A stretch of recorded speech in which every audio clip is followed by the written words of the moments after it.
coucou, bienvenue sur ma chaîne Investis pour ta santé. Mon nom c'est Vicma pour ceux qui ne me connaissent pas. Je suis très contente de te retrouver sur cette nouvelle vidéo pour partager avec toi des connaissances médicales simples et efficaces qui vont améliorer ton quotidien et te donner une meilleure qualité de vie. Alors, si tu ne t'es pas encore abonné à la chaîne, qu'est-ce que tu attends? Abonne-toi, active la cloche de notification pour ne rater aucune de mes vidéos. Surtout, n'oublie pas de partager, n'oublie pas d'aimer les vidéos au maximum parce que je suis sûre que tu aimerais que tout ce que tu connais et même ceux que tu ne connais pas puissent profiter de toutes ces informations médicales gratuites. Alors, partage, aime et aime et aime. Aujourd'hui, nous allons parler du diabète. Avant de commencer, je vais d'abord vous raconter une expérience qui m'est arrivée il y a quelques semaines.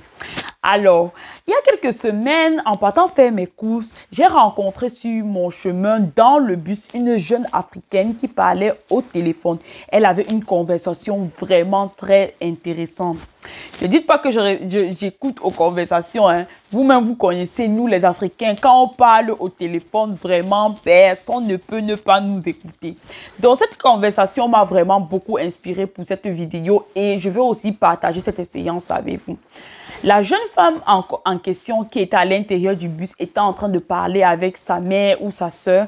De toutes les façons, elle s'exprimait un peu en disant « Et vraiment, je ne comprends pas vraiment cette histoire de diabète. » Au départ, avec papa, c'était tout juste qu'il faut qu'il fasse des régimes, il faut qu'il perde du poids, il fasse attention à sa taille et ainsi de suite. Mais depuis l'année passée, c'est vraiment bizarre. L'année passée, d'abord, il a eu un infarctus du myocarde. On dit que c'est à cause du diabète. Avant cela, il a eu un AVC, toujours à cause du diabète. Maintenant, depuis que l'année-ci a commencé, les blessures n'arrêtent pas sur ses pieds. Avant qu'une blessure n'ait même cicatrisé, l'autre est déjà ouverte. C'est difficile. Chaque fois qu'on part à l'hôpital avec les blessures là, tous les médecins nous disent seulement que c'est le diabète. Maintenant, il a même des problèmes souvent de vue. On est parti chez l'ophtalmologue. Même celui-là nous dit que c'est le diabète. Et qu'est-ce que tu me racontes encore maintenant là? Qu'il faut seulement amputer son pied. Toujours à cause du diabète là. Vraiment, je ne suis même plus sûre si les médecins là savent ce qu'ils sont en train de faire. Parce que souvent, je me dis même qu'ils utilisent seulement le diabète là comme prétexte. Comment est-ce qu'une maladie peut être à l'origine de tous les maux de santé de quelqu'un? Moi, je ne comprends plus ça. En plus même de cela, financièrement, ça ne va pas. Il est tout le temps à l'hôpital. Tout le temps, les petits maux par-ci, les petites infections par-là. Je ne comprends pas cette maladie. Vraiment, il faut qu'on cherche ailleurs. C'est là-bas que ma conversation s'arrête. Vraiment, c'est là-bas que j'ai arrêté d'écouter. Et je suis sortie du bus vraiment pour vaquer à mes occupations. Mais cette conversation m'a vraiment inspirée parce que je me suis rendu compte qu'il y a beaucoup de personnes qui ne croient pas que le diabète, c'est une maladie à prendre au sérieux. Et vraiment, le but de cette vidéo aujourd'hui, c'est de vous faire comprendre pourquoi le diabète est une maladie qui, dès le départ, il faut prendre au sérieux et dont il faut absolument se prévenir. Avant de vous dire qu'est-ce que le diabète, j'aimerais d'abord un peu vous expliquer une partie du fonctionnement du corps. Vous-même, vous savez, avec moi, les explications sont toujours brèves et concises. Je ne vais pas vous embarquer dans des explications scientifiques compliquées, promis. Alors, lorsque une personne mange ou bien lorsqu'une personne prend un aliment riche en glucose, en fructose et ainsi de suite, ces aliments-là sont transformés à l'intérieur de notre tube digestif pour être absorbés dans le sang. Donc, après avoir pris un aliment riche en sucre, un aliment sucré, dans notre sang, nous aurons quelques heures, quelques minutes plus tard, nous aurons les glucides. Ces glucides-là vont être acheminés vers les différents organes de notre corps pour la transformation en énergie et le bon fonctionnement du corps. Maintenant, lorsque le corps partage les glucides dans à chaque organe et qu'à l'intérieur du sang, il se trouve encore un taux important de sucre. Ce sucre-là n'a pas sa place dans la circulation sanguine. C'est pour ça que le corps va activer la production d'insuline par l'organe qu'on appelle le pancréas pour que l'insuline, qui est une hormone, cette hormone-là va activer le stockage de l'excédent de sucre qui se trouve dans la circulation sanguine. Comment est-ce que cela se produit? L'insuline va tout simplement activer la transformation de cet excédent de sucre en tissu adipeux pour leur stockage sous forme de graisse, va aider à ce que le sucre puisse être stocké dans le foie et enfin va aussi aider à ce que ce sucre-là puisse être stocké dans les muscles. C'est comme ça que chez une personne normale, lorsqu'on a un excédent de sucre, ce sucre-là ne va pas se retrouver à l'intérieur de la circulation sanguine, mais dans les lieux de stockage qu'on va appeler ici des greniers. C'est la même chose, par exemple, je ne sais pas si vous connaissez la région de l'Ouest au Cameroun. Chez nous, à l'Ouest, par exemple, lorsqu'on a de grosses récoltes de maïs, qu'est-ce que les mamans vont faire? Qu'est-ce que les grand-mères vont faire? Elles ont des petits greniers dans leur cuisine. Moi, ma grand-mère avait un petit grenier dans sa cuisine. Donc, elle utilisait ce maïs. Le maïs qui pouvait être consommé était consommé, mais lorsqu'il y avait un excédent de maïs, qu'est-ce qu'elle faisait? Elle le mettait dans le grenier pour être utilisé plus tard. Donc, vous voyez, c'est exactement la même chose avec le corps humain. Maintenant, on va parler de diabète au moment où, d'abord, le pancréas a un problème et commence à être détruit par les cellules du corps. On va parler de maladies auto-immunes. Mais je ne vais pas vraiment entrer dans les détails de cette maladie. Ça, ce sera dans le cas, par exemple, du type 1 de diabète, diabète de type 1. Et ce diabète de type 1 là a une grande composante génétique. Généralement, elle va se manifester chez des personnes un peu plus jeunes et ces personnes-là auront besoin d'utiliser l'insuline artificielle très très tôt. Comme je vous l'ai dit, ce n'est pas vraiment de ce diabète-là dont je veux parler. Il y aura encore un problème lorsque une personne aura tellement consommé le sucre que son corps va s'habituer à cet excédent de sucre.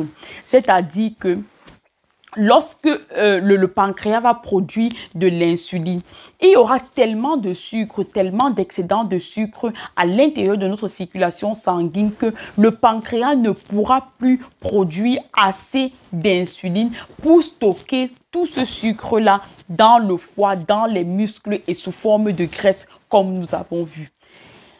Ou encore, d'autre part, le corps va tellement s'habituer à cet excédent de sucre que même si l'insuline est produite, il ne pourra plus activer le système de stockage parce que les cellules du foie, les cellules des muscles, les cellules graisseuses ou bien ne seront plus sensibles à l'effet de l'insuline sur eux parce qu'ils seront habitués à avoir tellement d'excédents de sucre dans le corps. Donc, c'est comme ça qu'on va commencer. C'est comme ça que les problèmes vont commencer. Au départ, c'est tout simplement, vous allez chez le médecin vous dit que vraiment, vous avez déjà un prédiabète. Donc, un prédiabète de type 2. Le prédiabète, en fait, ça veut tout simplement dire que vous avez un peu des difficultés à stocker l'excédent de sucre, mais ce n'est pas encore vraiment significant. Dans ce cas-là, à l'aide de certains antidiabétiques qu'on donne de manière orale et à l'aide d'une perte de poids et des activités sportives, on peut encore guérir, on peut encore se sortir de cette situation de prédiabète pour revenir à la normale. Mais si dans ce cas déjà, on persiste à ne pas perdre du poids, à ne pas faire des activités sportives et à consommer de plus en plus des aliments riches en sucre, on va certainement commencer à développer un diabète de type 2.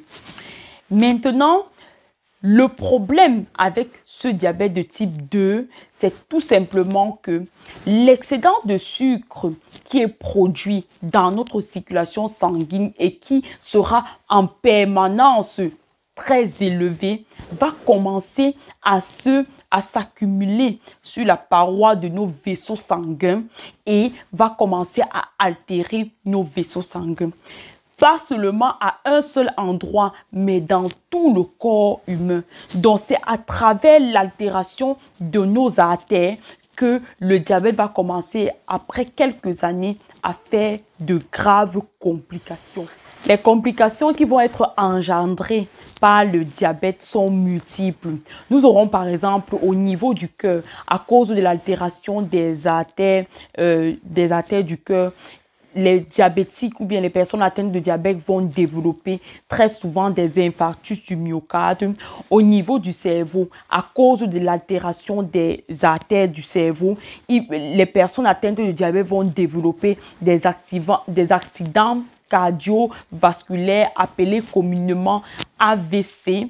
Mais à part cela, nous aurons aussi une détérioration ou bien une altération des nerfs, non seulement au niveau du cerveau, mais aussi au niveau des extrémités et dans tout le corps. Donc, vous allez voir que les personnes qui sont atteintes de diabète vont commencer à perdre la capacité de sensation, la capacité de ressentir la douleur.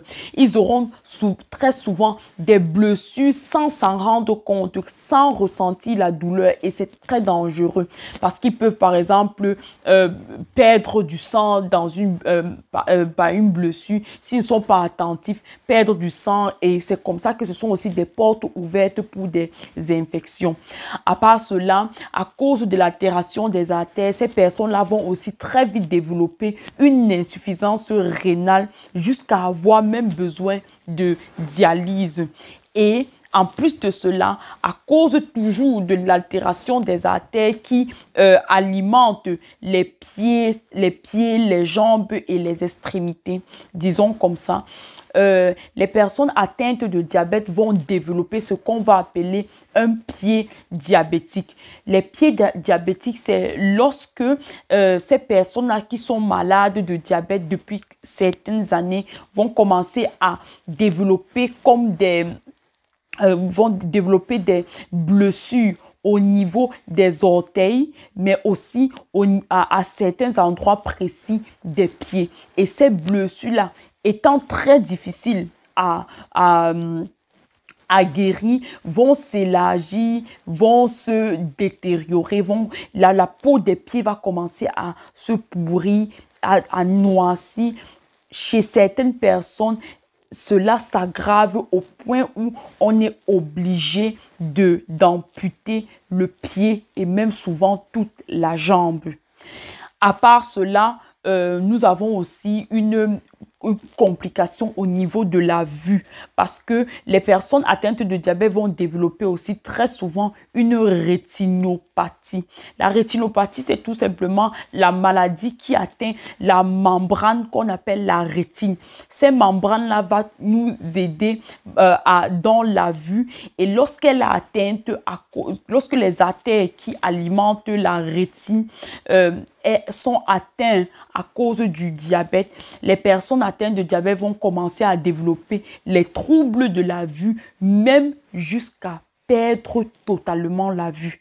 Donc, avec ces complications-là, vous comprenez vraiment que le diabète, c'est une maladie à prendre au sérieux dès le départ. Parce que lorsque on est capable de bien suivre sa thérapie, de bien suivre son médicament, et lorsque on sait que dans la famille, il y a quelqu'un qui est malade de diabète, c'est déjà vraiment un signe pour nous de déjà aller se faire dépister régulièrement pour être pour ne pas attendre les complications avant de réagir. Donc, c'est vraiment, vraiment très important. Je suis très contente de vous avoir apporté quelques traits de réponse, un peu de lumière sur ce thème qu'on appelle le diabète.